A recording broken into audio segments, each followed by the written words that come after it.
So continuing with what I was talking about in my last video, I just feel like right now, clearly the world is becoming this global reality.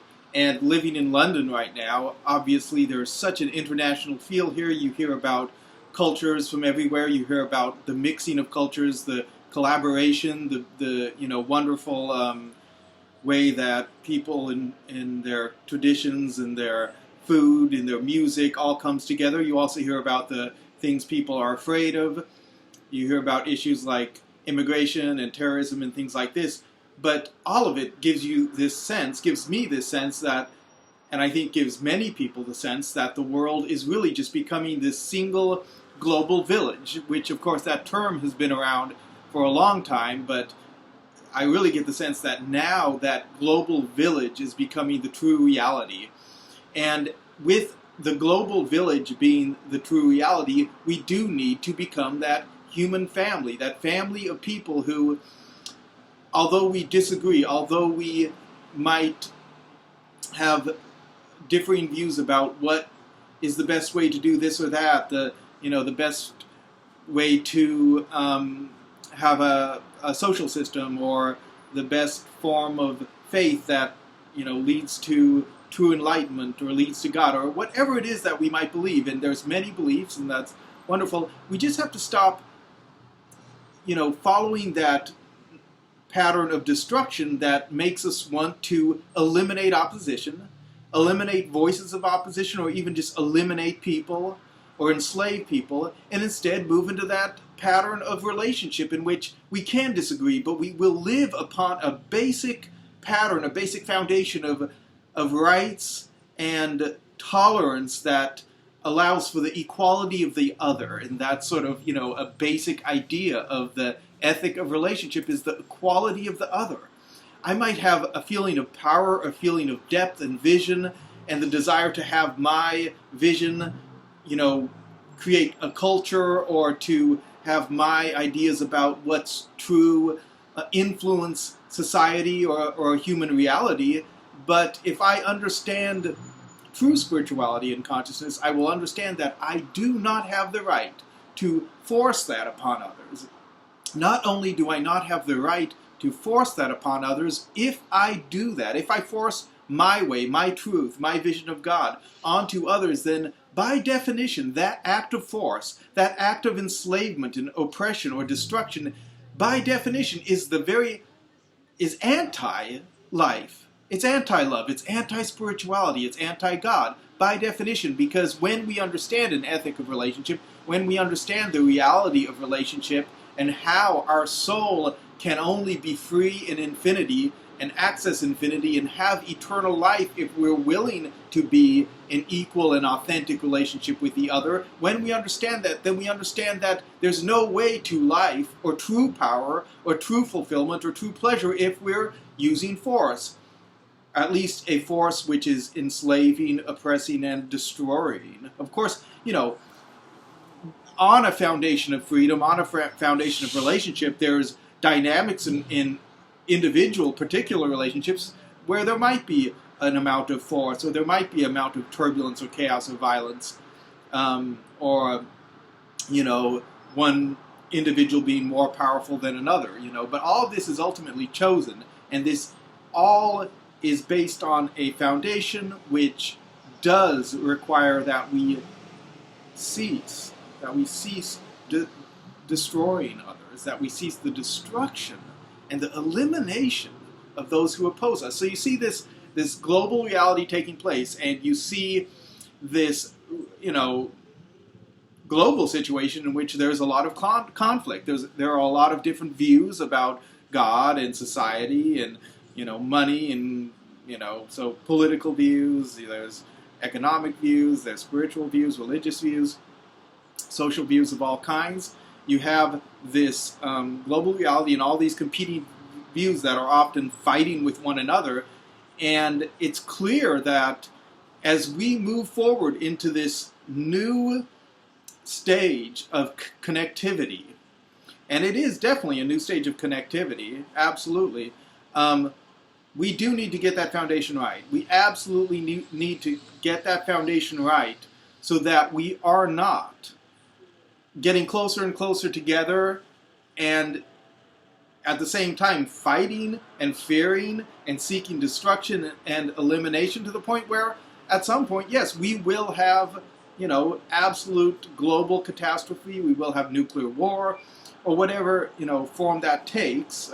Nuclear war being one of the most destructive and, in that negative sense, logical, if we don't learn to base our lives on a foundation of relationship. So we need to get this foundation right. And what I like to say is that no one who might listen to me, who might think on this concept of a geometry of relationship as a foundation for ethics, has to agree with me on everything I believe. That's just absolutely not necessary. In essence, at least a core part of what I say is I'm trying to put forth a simple pattern or set of concepts about that geometry relationship, which someone can grasp and believe in without believing everything else I believe, without believing that this is the right way to live, or this is the right way to express yourself, or this is good, or this is healthy, without believing that I'm, a conscious person or spiritual person or good person. You don't have to believe that. No one has to believe that about me or anyone else. What we do have to believe if we want to move forward, if we want to survive as a human race in this increasingly global and, close-knit reality, is that the only path to peace is when we accept that all others have the same right to life that we do, the same right to choice that we do, the same right to express their beliefs as we do. We don't have to agree. It's like the saying, I may disagree with everything you say, but I will defend to the death your right to say it. That's the reality there, is that we don't have to agree. That's not the point. And, you get this division and this fragmentation and this constant war because these really cool progressive views or deeply spiritual views might have a lot going for them, but they don't get that. They don't get that you might be the more conscious person and you might understand what bigotry is, but you don't have the right to then insist that you get to eliminate bigotry. You get to eliminate certain kinds of speech or even thought. Once you go there, then suddenly you're coming around into that twisting of ethical or moral truth, that twisting toward control and elimination, destruction, enslavement, that is the very heart of oppression. And it's hard. It is hard when you see things which you truly believe are wrong, when you see things that are, disturbing.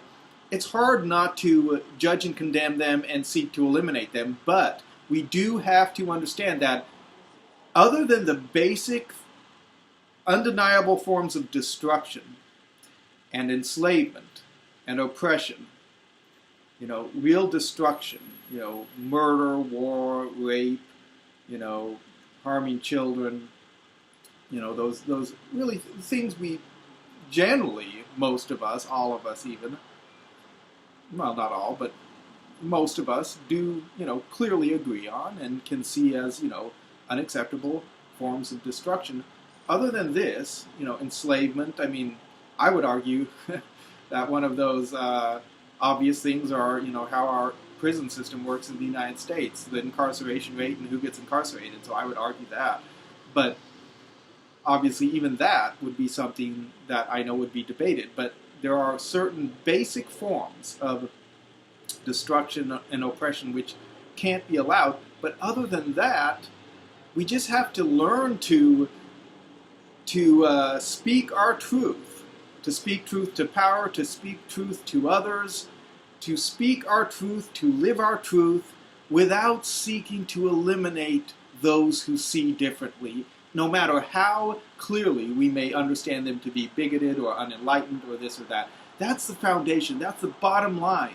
And we have to get that because otherwise that twisting occurs. And when that twisting occurs, voices that are corrupt and ego-driven and ignorant and destructive always slip in there and start hiding in the truth that we have. And often, people in movements or belief systems aren't willing to look inwardly and see that and see where that corruption is hiding there. So that's another thing, is turning the eye inward, and not just to ourselves, but whatever belief system and whatever group we might belong to. And again, no matter how clear we may think our truth is, once it twists around like that, once it becomes a force that's seeking to eliminate opposing voices, that's seeking to oppress opposing views and cultures, then again that ceases to be a force for life and for freedom. And so there's that. Really, it's a little complex, but once you get it, it's really simple.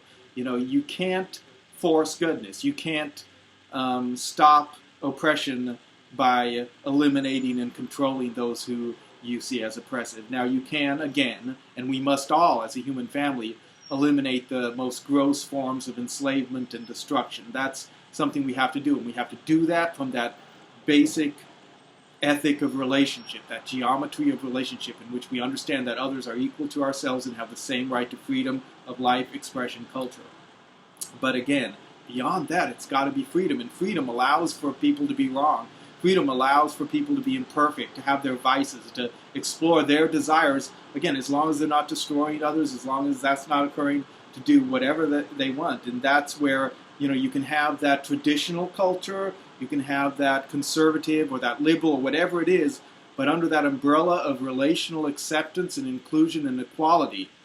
And that's what an ethic of relationship does. The knowledge that it is through the equal relationship to the other that we find life and freedom. That knowledge is what saves us. That knowledge, when we get that spiritual truth, that if you are not willing to see the other as equal, if you are not willing to treat the other as equal, if you are not willing to let the other be free, then those doors of relationship, those doors that every other entity is, aren't open to you because you're seeking to destroy or eliminate or just stop their process, their way. And that's not the way to life. The way to life is through relationship. The way to life is through acceptance, getting those basics right, and then letting the whole world and everyone in it be free, as long as they let us be free. That's pretty much it.